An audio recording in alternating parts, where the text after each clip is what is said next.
الحمد لله وكفى وسلام على عباده الذين اصطفى أما بعد أعوذ بالله من الشيطان الرجيم بسم الله الرحمن الرحيم رب ارحمهما كما ربياني صغيرا صدق اللہ العظیم۔ محترم سامعین، اللہ تبارک و تعالیٰ نے ہمیں جو دنیا میں نعمت عطا فرمائی ہے، ان نعمتوں میں ایک بہت بڑی نعمت والدین کی نعمت ہے۔ جن کے پاس والدین نہیں ہوتے ہیں، جن کے پاس ماں باپ نہیں ہوتے ہیں، جن کے سر کے اوپر سے والدین کا سایہ، والدین کی شفقت اٹھ جاتی ہے، ان کو احساس ہوتا ہے کہ باپ کتنی بڑی نعمت ہوتی ہے، ماں کتنی بڑی نعمت ہوتی ہے۔ قرآن کریم میں اگر ہم غور کریں تو جگہ جگہ پر اللہ تبارک و تعالیٰ والدین کے ساتھ اچھا برتاؤ کرنے کی تاکید فرماتے، حکم فرماتے ہیں، اور اللہ کے نبی صلی اللہ علیہ وسلم نے احادیث مبارکہ کے اندر اپنے والدین کے ساتھ اچھا برتاؤ کرنے کی تاکید فرمائی ہے۔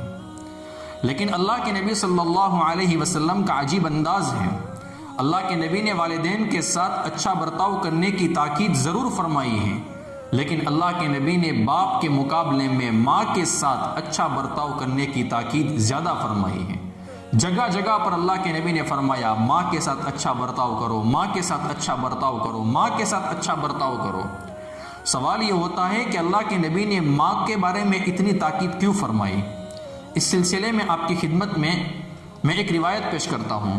یہ روایت امام بخاری رحمۃ اللہ علیہ نے اپنی کتاب الادب المفرد میں نقل فرمائی ہے، پھر اس کی مختصر تشریح پیش کرتا ہوں۔ روایت کیا ہے؟ حضرت معاویہ ابن حیدرہ رضی اللہ تعالیٰ عنہ نے اللہ کے نبی صلی اللہ علیہ وسلم سے سوال کیا۔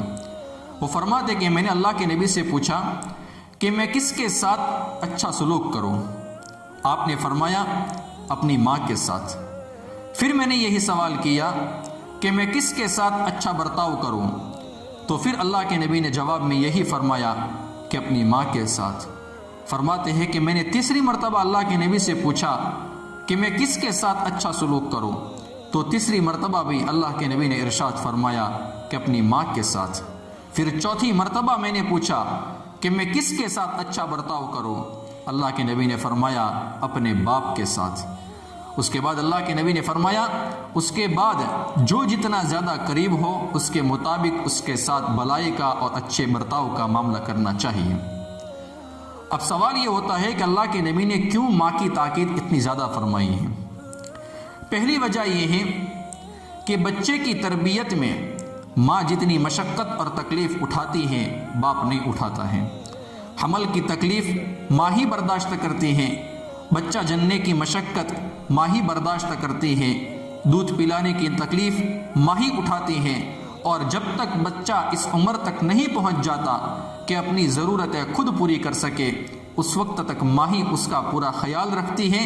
اس لیے اللہ کے نبی صلی اللہ علیہ وسلم نے ماں کے ساتھ اچھا سلوک کی زیادہ تاکید فرمائی۔ دوسری وجہ کیا ہے؟ دوسری وجہ یہ ہے کہ ماں چار دیواری میں رہتی ہے، ماں گھر میں رہتی ہے، اس کے ساتھ اولاد کیا معاملہ کرتی ہے، کیا برتاؤ کرتی ہے، لوگوں کو اس کا پتہ نہیں چلتا۔ اگر اولاد ماں کے ساتھ بدسلوکی کرے گی، برا برتاؤ کرے گی تو کسی کو پتہ بھی نہیں چلے گا اور دنیا میں بے عزتی بھی نہیں ہوگی۔ اس کی وجہ سے اولاد بہت جلد ماں کے ساتھ برا سلوک کرتی ہیں۔ اس کے برخلاف باپ چار دیواری سے باہر رہتا ہے، اگر اولاد باپ کے ساتھ برا سلوک کرے گی تو دنیا والوں کو اس کا پتہ چل جائے گا۔ اس ڈر سے بھی اولاد باپ کے ساتھ اچھا سلوک کر لیتی ہے اور ماں کے ساتھ اتنا اچھا سلوک نہیں کرتی ہے۔ تیسری وجہ یہ ہے کہ باپ کے مزاج میں عام طور پر سختی ہوتی ہے۔ اگر اولاد باپ کی نافرمانی کرے گی تو باپ ان کی خبر لے گا، ان کو ڈانٹے گا، ان کی گرفت کرے گا، ان کی پکڑ دکڑ کرے گا۔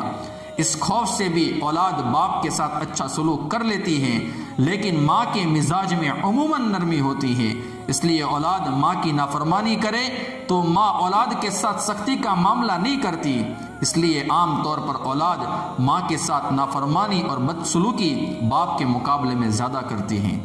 چوتھی اور سب سے اہم وجہ کہ باپ کے مقابلے میں ماں زیادہ حساس ہوتی ہے، اس کا دل بہت حساس ہوتا ہے۔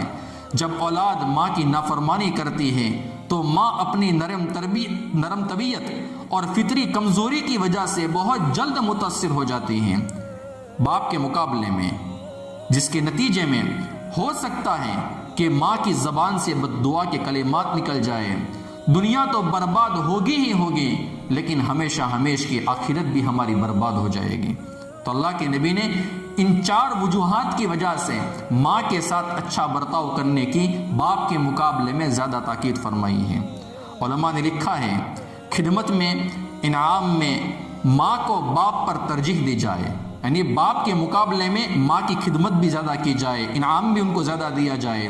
اطاعت میں، فرما برداری میں، ادب و احترام میں باپ کو ماں کے مقابلے میں ترجیح دی جائے، یعنی باپ کا زیادہ حق پھر بن جاتا ہے اور ماں نمبر 2 پر آ جاتی ہیں۔ اللہ تبارک و تعالی ہم سب کو والدین کی اطاعت، ان کی فرما برداری کی توفیق عطا فرمائے، آمین یا رب العالمین۔ وآخر دعوانا ان الحمد للہ رب العالمین۔